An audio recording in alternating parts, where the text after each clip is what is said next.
Bienvenue à toutes et à tous sur Lumière du Monde Télévision. C'est la matinale à la gloire de notre Seigneur et Sauveur Jésus-Christ. Welcome, bonjour à toutes et à tous. On est content de vous savoir nombreux à suivre Wake Up, cette matinale qui vous apporte du tonus tous les jours. C'est mercredi aujourd'hui.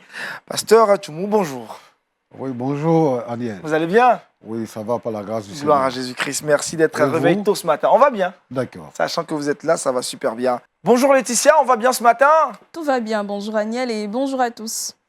Allez, on est prêt ce matin pour aborder la journée? Oui, nous sommes prêts. Super. On retrouve tonton Léon, l'ami des enfants, le tonton des parents, ou si vous voulez inversement, tonton Léon, shalom. Shalom Aniel et shalom à tous nos amis. Cette saison, elle est bien, elle est fraîche, il y a beaucoup d'autres infos, de formations, d'enseignements pour nos amis. Fait. Le Seigneur a de bonnes réserves pour nous et encore de belles surprises. Il y a encore de belles surprises. Et puis, pour cette journée, on aura comme thème le système éducatif familial. Le système éducatif familial. Le système éducatif est un mot qu'on attend souvent. Pour ceux qui sont en Côte d'Ivoire, le sujet est d'actualité. Nous allons essayer de l'aborder et puis voir comment est-ce que dans nos maisons, on peut pouvoir le contextualiser. Il y a aussi des réformes à faire. Tout à fait. Avec Laetitia, donc Culture Actu aujourd'hui. Dans Culture Actu, aujourd'hui, on parlera littérature. Ça sera proposition d'ouvrage.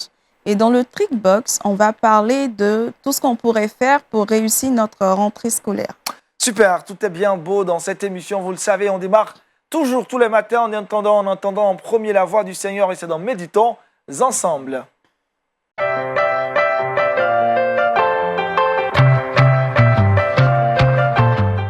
Ce matin, l'exhortation nous est donnée par le pasteur Tchoumou avec pour thème « L'Éternel est notre Dieu ». Allez-y, pasteur. Merci.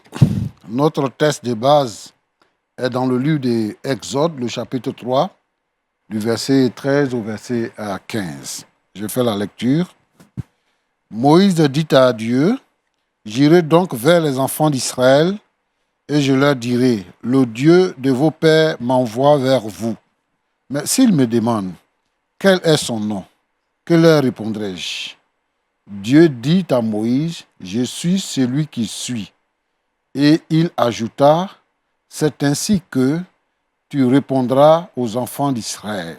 Celui qui s'appelle Je suis m'a envoyé vers vous. Dieu dit encore à Moïse: tu parleras ainsi aux enfants d'Israël. L'Éternel, le Dieu de vos pères, le Dieu d'Abraham, le Dieu d'Isaac et le Dieu de Jacob m'envoie vers vous. Voilà. Comme je le disais, notre thème de ce matin, c'est l'Éternel est notre Dieu. Lorsqu'on commence à prendre conscience, on se pose des questions sur Dieu, la nature de Dieu, d'où vient Dieu, où est Dieu. Et nous avons également la pensée de plusieurs dieux selon les différentes régions du monde. J'ai entendu dire par certains intellectuels africains dire que les Africains ont leur Dieu. J'ai entendu un président africain qui disait ceci, que je ne suis pas là pour faire l'apologie du vaudou, mais quand on parle de l'Europe, on parle de l'Europe gréco-chrétienne. Donc, pour lui, il assimilerait l'Europe à la chrétienté. Et que nous avons nos dieux et que nous devons plutôt nous pencher vers nos dieux. J'ai lu également sur les réseaux sociaux quelqu'un qui a présenté deux enfants, un enfant asiatique et un enfant africain. Et il disait comme ça que l'enfant africain avait une Bible et l'enfant asiatique était parmi les portables. Il dit, quand les deux vont grandir, l'enfant africain sera pasteur et l'autre sera un savant. Ce qui signifierait que les Africains ne font rien, ils ne parlent que de Dieu. Et ce qui sous-entend également que les Africains ont emprunté le Dieu des Blancs, des Européens. On dit même que nous avons été déformés par la colonisation et que le Dieu que nous adorons aujourd'hui serait le Dieu, le produit de la colonisation. Ce que moi je voudrais répondre ici à ces intellectuels, à ces hommes qui ont la connaissance, c'est que le Dieu dont parle la Bible, le Dieu dont nous parlons, qui est notre Dieu, n'est pas le Dieu des Européens. Les Européens ont eu leur Dieu, les Africains ont eu leur Dieu. Ce que je veux dire, c'est que tous les dieux ont eu leurs limites. Depuis l'Égypte antique, tous les dieux ont eu leurs limites. Mais celui qui n'a pas de limites, c'est le Créateur. Lorsqu'il se révèle à Moïse, il dit à Moïse d'aller dire aux enfants d'Israël. Alors, Moïse étant inquiet, lui demande, mais qu'est-ce que je vais leur dire? Si j'ai dit le Dieu de vos pères, quel est le nom que je vais leur donner? Il dit, tu leur diras, je suis celui qui suis. Dis-leur que celui qui suis m'a envoyé. Ce qui veut dire que je suis éternel. Je n'ai ni commencement, ni fin. Donc, celui qui est éternel t'envoie vers Israël. Autre pensée, il y a deux pensées dans cela. Et donc, il poursuit pour dire à Moïse, dis-leur que je suis le Dieu de génération en génération. Je suis le Dieu d'Abraham, je suis le Dieu d'Isaac, je suis le Dieu de Jacob, le Dieu de toutes les générations. Donc, qui existe dans le temps et dans l'espace. Donc, qui n'a pas de fin. Je voudrais donc ici dire que Dieu nous a été révélé. De la même manière que Dieu a été révélé à Israël par Moïse, Dieu a été révélé au monde entier. Jean nous le dit, en Jean 3,16, « Car Dieu a tant aimé le monde qu'il a donné son Fils unique, afin que quiconque croit en lui ne périsse point, mais qu'il ait la vie éternelle. » Bien avant Jean, il y a eu des prophéties dans la Bible. Plusieurs années avant, 1000 ans, 2000 ans avant, il y a eu des prophéties sur la Bible. Dans la Bible, Ésaïe, par exemple, dit, dans Ésaïe, le chapitre 9, le verset 5, il dit ceci, je lis, « Car un enfant nous est né, un fils nous est donné, et la domination reposera sur son épaule. On l'appellera admirable, conseiller, Dieu tout-puissant, Père éternel, prince de la paix. » Le Dieu qui nous a été révélé est venu dans le monde, il s'est incarné, né d'une femme vierge appelée Marie. Il a vécu parmi nous. Jésus, donc, par sa mort et par sa résurrection, nous a réconciliés avec le Père. Jésus, donc, est notre Dieu. L'Éternel est notre Dieu. L'Éternel n'est pas seulement le Dieu des Européens, mais mieux, je voudrais dire, que est-ce que les Européens aujourd'hui adorent Dieu? Est-ce qu'ils connaissent Jésus-Christ aujourd'hui? Même les Américains, est-ce qu'ils adorent Jésus-Christ aujourd'hui? Mais ce que les gens ne savent pas, c'est qu'il y a des conversions à Jésus-Christ qui se font au Pakistan, en Inde, en Tunisie, en Afghanistan. Des gens qui se convertissent par milliers, qui abandonnent leur religion et qui tournent vers le Seigneur Jésus-Christ parce qu'ils ont découvert le vrai Dieu.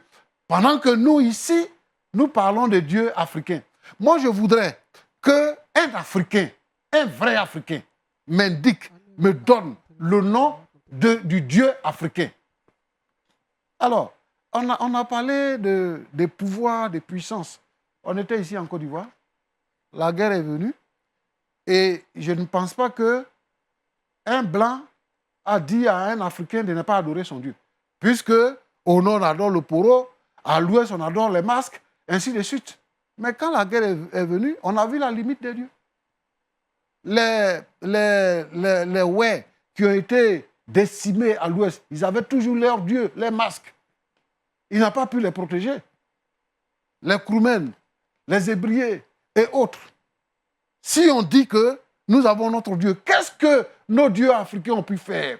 Je voudrais ici inviter les frères et les sœurs à quitter cette pensée de croire que le Dieu que nous avons, que nous adorons, l'Éternel, est le Dieu des Blancs. Il n'est pas le Dieu des Blancs. Il est le Dieu de l'humanité tout entière. Amen. Et il a donné sa vie pour que nous soyons sauvés. Alors, pour que nous puissions le rencontrer, faire la paix avec lui, la Bible nous dit que tous sont péchés et sont privés de la gloire de Dieu. Pour être réconcilié avec le Père, il faut se repentir de ses péchés. Il faut abandonner le péché, venir à Jésus. Et vous allez voir qu'une nouvelle vie va commencer pour vous. Donc, je voudrais ici dire ce matin que l'Éternel est notre Dieu. Il mérite la gloire, la puissance, la louange. Et c'est lui seul qui doit être adoré. Amen. En dehors de lui, il n'y a pas un autre Dieu capable de quoi? Que Dieu vous bénisse. Amen, amen. L'Éternel est notre Dieu. Il n'y a pas 2, 3, 4 dieux qui peuvent opérer des miracles dans votre vie. Un seul Dieu, Jésus-Christ. Pasteur, il y a beaucoup de choses qui se disent à propos de notre Dieu, de Jésus. Vous avez parlé de la vie des intellectuels. À ces derniers, comment avoir une certaine approche pour les emmener à comprendre la vérité biblique? Je voudrais dire que les hommes, sur toute la terre, ne se lèvent pas contre une autre religion.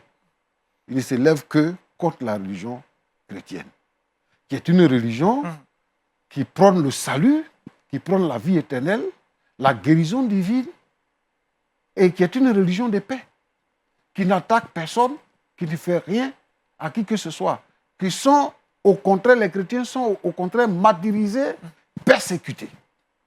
Mais tout le monde s'attaque à la religion chrétienne. Ce qui doit amener les intellectuels et les hommes de la terre à comprendre que tout le monde se lève contre ce qui est vrai. Et les gens adorent à la pensée de la fausseté. Aujourd'hui, les gens considèrent, respectent ce qui est faux et ils rejettent ce qui est vrai. Donc, je voudrais les inviter à croire, à faire l'expérience du salut avec le Seigneur Jésus-Christ. L'expérience du salut. Ouais. Tonton Léon, l'Éternel, notre Dieu, c'est une vérité indiscutable. Tout à fait, c'est une vérité indiscutable. J'aimerais rebondir sur ce que le pasteur a dit par rapport au fait que certains frères et sœurs, peu affermis, même vont jusqu'à dire, bon ça, oui, Dieu est bon, Jésus nous a sauvés, mais ça, c'est les choses des Blancs. On peut aller faire ce qui est bien, mais garder quand même notre culture et tout ça. Dit que la Bible n'est pas contre notre culture, Jésus n'est pas contre notre culture. Il est venu racheter notre culture. Et je m'étonne de voir qu'on dit que ça, c'est pour les Blancs. Donc, il faut laisser tomber ce qui va nous sauver. Et le téléphone, et les habits que nous portons, et la télévision, les iPads et les iPhones, c'est toujours le blanc. Pourquoi on rejette une partie de ce que le blanc a dit et on prend qu'une partie de ce que le blanc a dit aussi? Donc, si on rejette Christ parce que c'est le Dieu des Blancs, rejetons tout ce qui vient des Blancs. Et retournons à nos feuilles, sous nos arbres, avec notre culture. Donc, ils ont eu cette grâce de nous apporter cette vérité qui, aujourd'hui, ils sont eux-mêmes en train de la perdre. Donc, c'est un privilège. Dieu en Afrique. Si vous parlez avec des Européens, ils disent, wow, vous avez encore cette grâce. Saisissez-la. Vous pouvez encore sortir, vous pouvez aller faire le culte normalement, vous pouvez évangéliser dans les rues. Il n'y a pas encore d'interdiction. Chez nous, ici, il y a tellement de lois et de restrictions. Donc, Dieu est encore là. L'Afrique a ce privilège. Donc, que l'Église se réveille et les frères cherchent vraiment à connaître Dieu, le sauveur de l'humanité, et non Dieu des Blancs. Pasteur, ces Blancs à qui on attribue ce Dieu, même aujourd'hui ont rejeté Dieu. À ces derniers, que faut-il faire? Comment les emmener encore à revenir sur le droit chemin?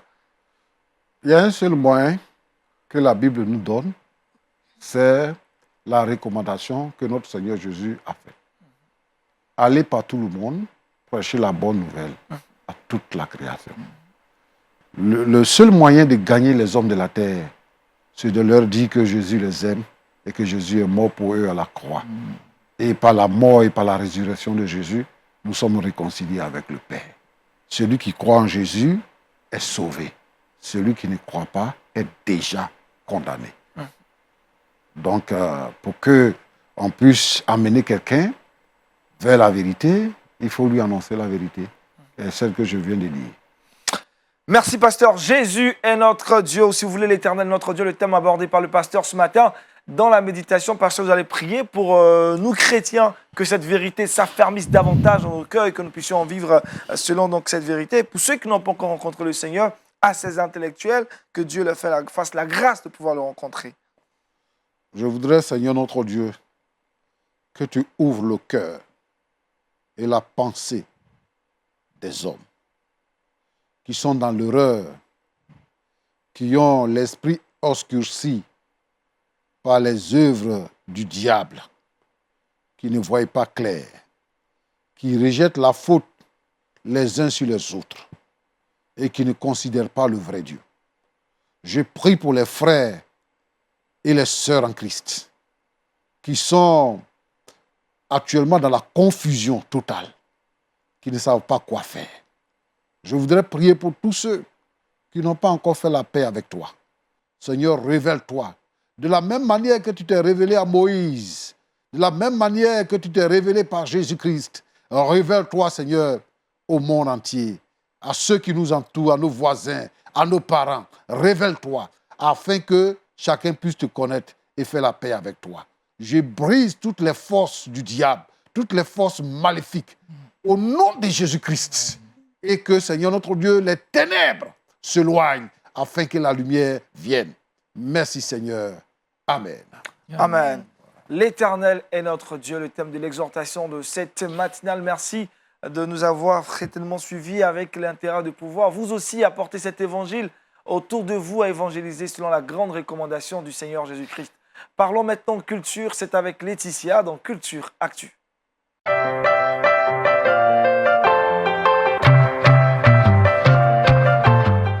Pour ce mercredi, Laetitia se consacre à la littérature dans Culture Actu. C'est ça. Aniel, avec vous, chers téléspectateurs, j'ai décidé de partager cet ouvrage que j'ai découvert très récemment, qui s'appelle Dieu, la science, l'épreuve. Le pasteur l'a dit tout à l'heure, les gens ont du mal à croire que Dieu existe. Et justement, il y a aujourd'hui des scientifiques qui ont fait des découvertes, qui ont découvert que vraiment, il y a eu, on va dire, le Seigneur, il était parmi nous en fait. Il était parmi nous, il était là, il a laissé des traces. On a découvert la maison d'enfance de Jésus, on a découvert beaucoup de choses. Des preuves de son existence. Des preuves de son existence, voilà. Et dans cet ouvrage-là, les auteurs, notamment Olivier Benassier, il a longtemps été non-croyant. Il a longtemps dit que les chrétiens, tout ce qu'ils font, leur Dieu et tout ça, ils ne sont pas rationnels, ils sont irrationnels. Mais il va faire la rencontre du Seigneur il y a de cela 20 ans. Il va faire la rencontre du Seigneur. Il va se persuader que vraiment le Seigneur existe. Comment cela a été possible?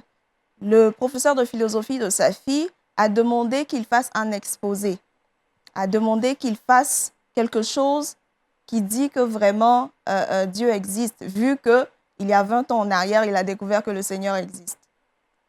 Et donc, par la suite, il va faire cela et il va mettre cela en ligne. Ça va avoir un grand succès. On peut trouver ça sur YouTube si vous voulez chercher. Un grand succès et tout et tout. Et par la suite, le second auteur de l'ouvrage qui s'appelle Michel-Yves Bolloré va le rencontrer justement pour se mettre ensemble et écrire ce livre qui s'appelle Dieu, la science, l'épreuve. Dieu, la science, l'épreuve. À la 4e de couverture, il est marqué « Voici révélées les preuves modernes de l'existence de Dieu ». Ça veut dire qu'il y a des preuves palpables et la science atteste que Dieu existe.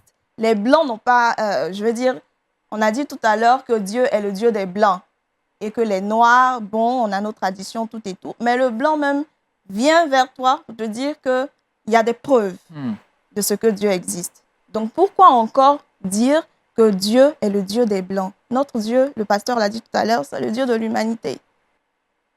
Donc, je voudrais, au travers de ce temps d'antenne, inviter toutes les personnes qui voudraient se procurer ce livre-là à vraiment y aller.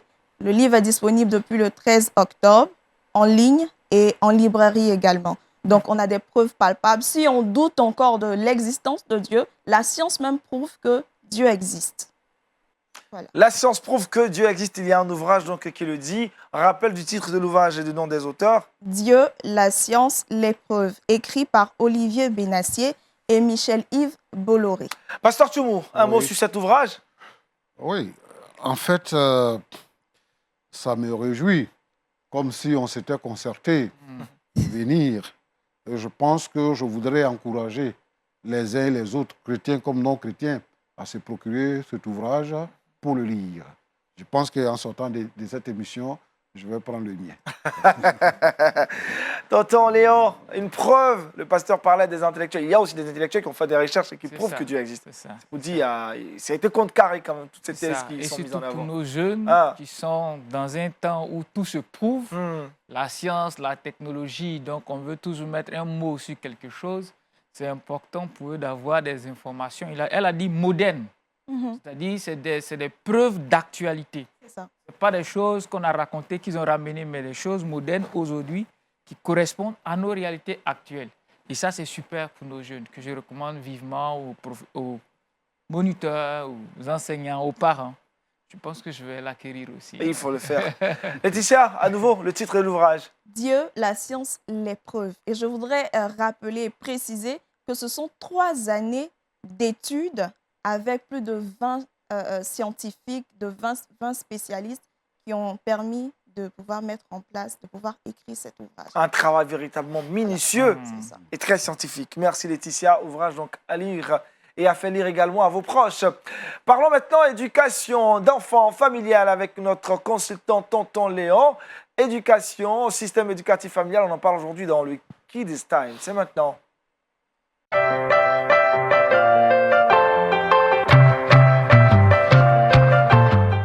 Tonton Léon, vous vous intéressez aujourd'hui au système éducatif, mais pas n'importe lequel. C'est ça. Celui de la famille. Celui de la famille, en partant du système éducatif existant, celui que nous connaissons. Voilà. Et nous sommes en pleine rentrée. C'est cela. Pour la plupart des pays africains qui nous suivent. Le système éducatif, c'est l'ensemble des ressources mises en œuvre pour pouvoir offrir aux enfants, aux jeunes, une meilleure éducation. C'est cela. Donc, c'est une définition générale. Et donc, dans le domaine scolaire, quand on parle de système éducatif, c'est tout ce qui est mis en place pour pouvoir permettre aux enfants, aux élèves de recevoir une meilleure éducation. Et dans l'éducation, il y a tout. Il y a l'instruction, il y a les matières, il y a les ressources et tout ça. Et il y a les ressources didactiques, c'est-à-dire ce qu'ils vont recevoir comme enseignement, des ressources financières, tout ce qu'il faut mobiliser pour que l'école se passe bien, les ressources humaines, les enseignants, le personnel éducatif, les éducateurs, les censeurs, les élèves et tout ça. Également, toutes les stratégies de pédagogie, l'environnement, les modes d'apprentissage, les valeurs. Donc, quand on parle de système éducatif, c'est tout ça qu'il faut voir. Donc, il faudrait que tout ça soit bien coordonné pour qu'au finish, nos enfants reçoivent une bonne éducation. Ça tombe bien pour ceux qui sont de la Côte d'Ivoire. Nous sommes en pleine réforme du système éducatif. Voilà, des travaux sont engagés. On a déjà quelques petits retours, des changements et tout ça. Alors, quand je parle de système éducatif familial, c'est-à-dire nous sommes des parents, nous avons nos enfants et nous voulons les éduquer selon la Bible en tant que parents chrétiens. Mais ces enfants-là sont dans un monde. Il y a un système éducatif mis en place par le gouvernement. Nos enfants vont à l'école. C'est ce système-là, c'est dans ce système qu'ils vont évoluer.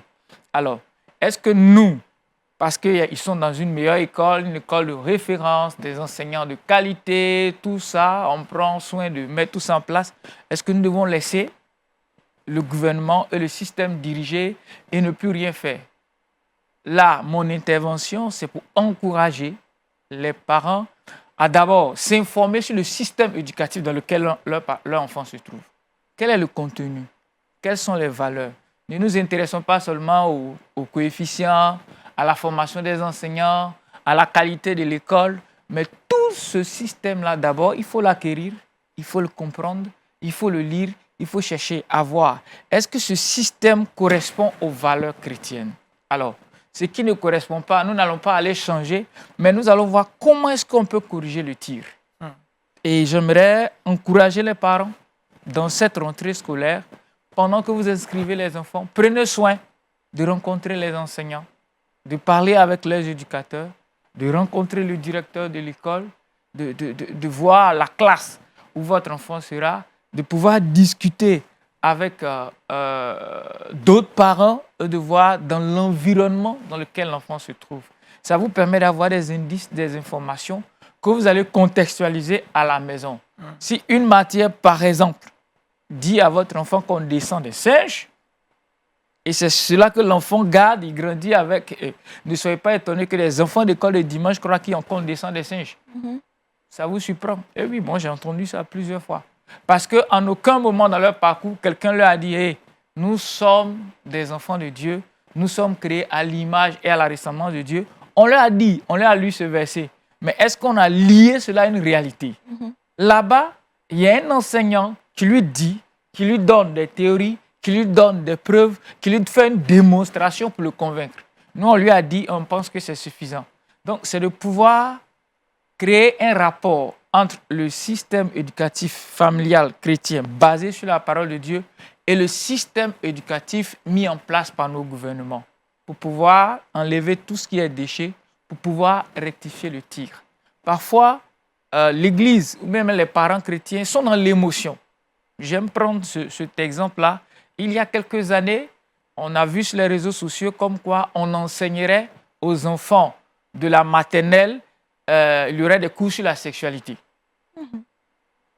On est allé loin même pour dire que non, on va les enseigner sur des comportements sexuels déviants, sur le fait qu'ils sont eux-mêmes, vous pouvez choisir votre identité, vous pouvez choisir d'être homme, femme ou bien autre. Donc le genre, déjà au bas âge, on est en train de déstructurer la volonté dans la tête de nos enfants. L'information est sortie. Les jeunes qui ont suivi, c'était l'euphorie sur les réseaux sociaux. Non, l'antichrist est arrivé. Non, nos enfants sont perdus. Non, je vais sortir mon enfant de l'école. Et on est rentré dans l'émotion, dans l'euphorie. On a donné des révélations et des prophéties. Une semaine, 2 semaines, 1 mois après, On a tout laissé tomber. la rumeur est descendue. Qui en parle encore aujourd'hui? Ce que je vous dis, ça date de 2017. Qui en parle encore aujourd'hui? Mais ce que nous oublions, c'est que souvent, on injecte des informations pour voir la réaction des gens. Votre réaction, votre euphorie, vos émotions sur les réseaux sociaux donnent des indices pour dire, OK, nous allons changer de stratégie pour faire rentrer l'information. De 2017 en 2021, certaines écoles dans nos systèmes enseignent ça. Et des parents ne le savent pas. Je sais parce qu'on est en contact dans le système éducatif. Combien de parents, après le retour, font un débrief avec leurs enfants? Surtout ceux qui sont à la maternelle, CP1 et tout ça. Qu'est-ce que vous avez vu? Prenez le cours d'histoire géo. Prenez le cours de sciences. Essayez de voir, vous avez fait, si vous êtes intellectuel, vous avez plus ou moins une idée de tout ce qui a été fait dans ces différentes matières. Essayez de voir qu'est-ce qu'on leur dit sur l'homme, qu'est-ce qu'on leur dit sur la pensée de Dieu, qu'est-ce qu'on leur dit sur tel sujet. Et ça nous permet de voir ce qu'on est en train de communiquer à nos enfants, qui malheureusement, on n'a pas de grands moyens de changer, mais qu'on peut influencer à la maison. C'est pour ça que j'encourage, pour terminer, j'encourage nos églises, nos organisations chrétiennes à investir dans l'éducation.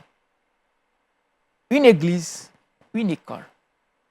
Plus vous êtes dans un domaine, vous avez la capacité d'influencer.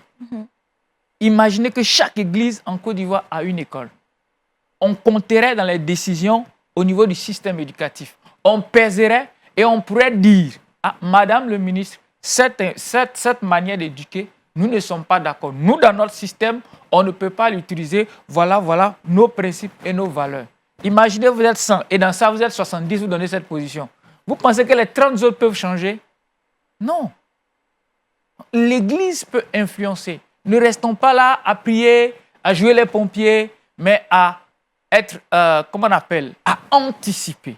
À anticiper, ça nous aiderait beaucoup parce que les enfants qui viendraient dans nos écoles auront des valeurs et des principes du royaume et d'ici 10, 15, 20, 30 ans, on verra le résultat. Donc, chers parents, je voudrais vous encourager dans cette rentrée d'abord à vous informer sur le système éducatif en place dans votre nation, de voir est-ce que ce système éducatif, en quoi est-ce qu'il correspond aux valeurs et principes du royaume.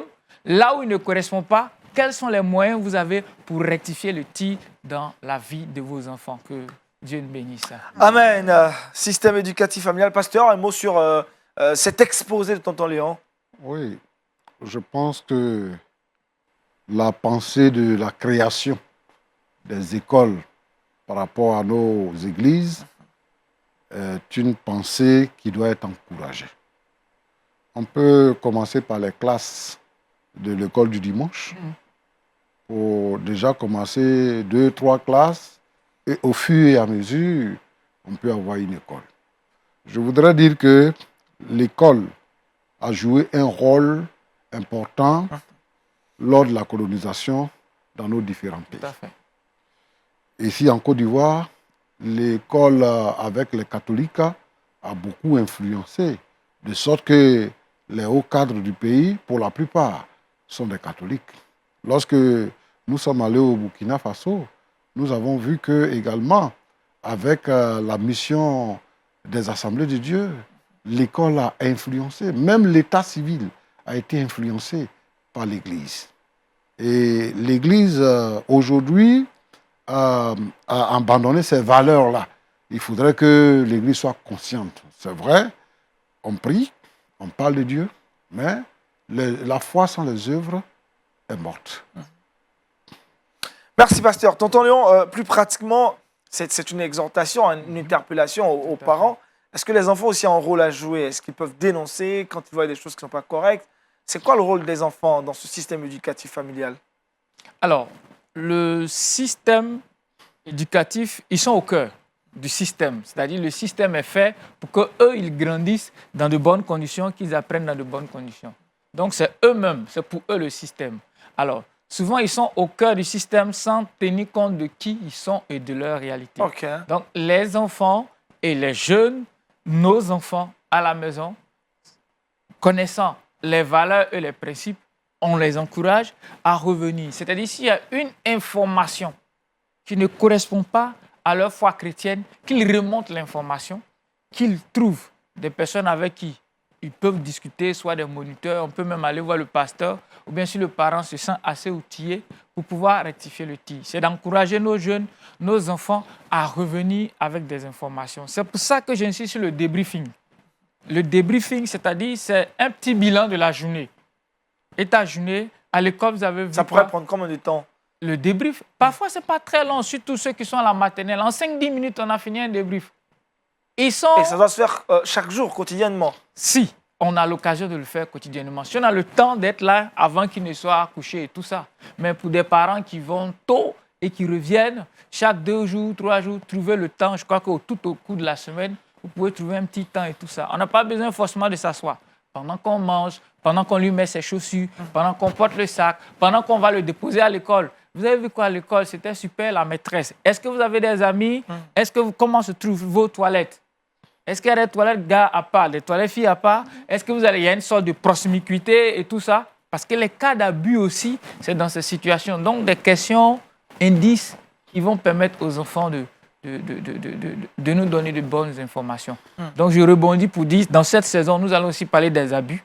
Comment préparer nos enfants par rapport aux différentes situations d'abus et comment réagir en cas d'abus. On pourra revenir sur des indices, des questions pratiques pour pouvoir avoir de bons retours de nos enfants. Sans démonstration. C'est ça. Laetitia, une question? Non, pas du tout. Pas du tout. Merci, tonton Léon. Je rappelle, on a parlé du système éducatif familial. On retrouve à présent Laetitia dans le Trickbox.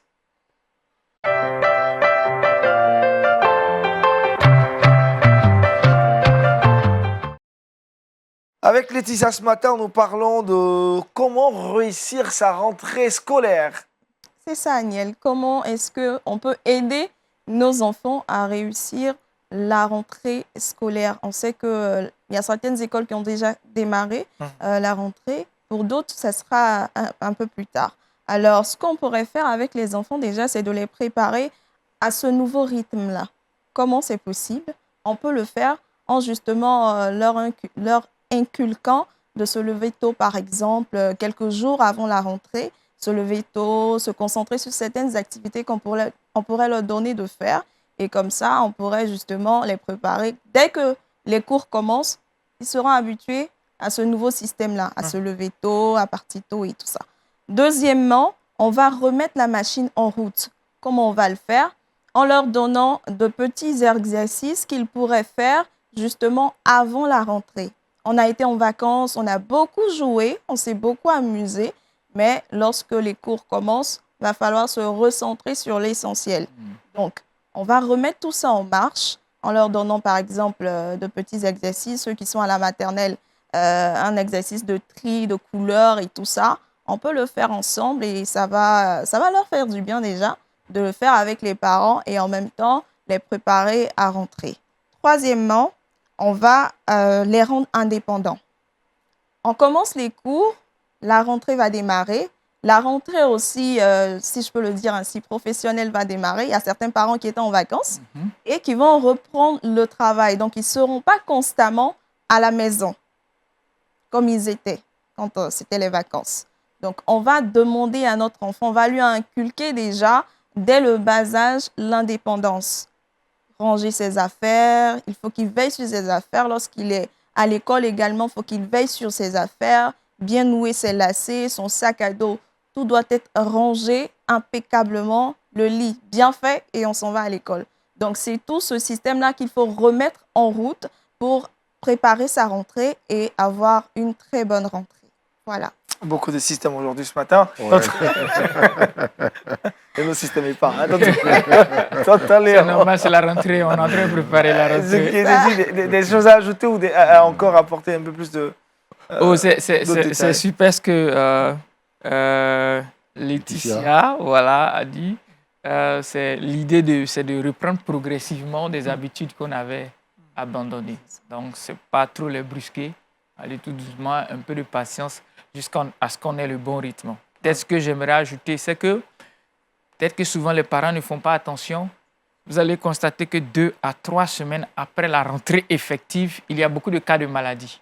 Il y a beaucoup de cas de maladie parce que c'est un rythme nouveau pour les enfants. Se lever tôt, aller à l'école, matin, midi, revenir le soir. Donc, physiquement, ils sont épuisés. Émotionnellement, il y a beaucoup de choses à remettre en question et à revoir et tout ça. Donc, avec le temps, tout ça mis ensemble, ils craquent du point de vue physique. Donc, que les parents soient regardants dans les 2 ou 3 semaines qui viennent. Je ne veux pas me jouer les prophètes de malheur, mais c'est juste un constat. Dans les 3 semaines qui viennent après la rentrée, soyez observateurs sur leur santé, sur le temps de repos, de reprendre au fur et à mesure. Et de prier aussi, parce que l'ennemi aussi fait sa rentrée. Justement, parlant de prier, pasteur, est-ce qu'il faut ajouter cela dans la routine des enfants le matin en allant à l'école? Il faut exiger aux enfants de prier avant de sortir. Oui. La prière est notre base.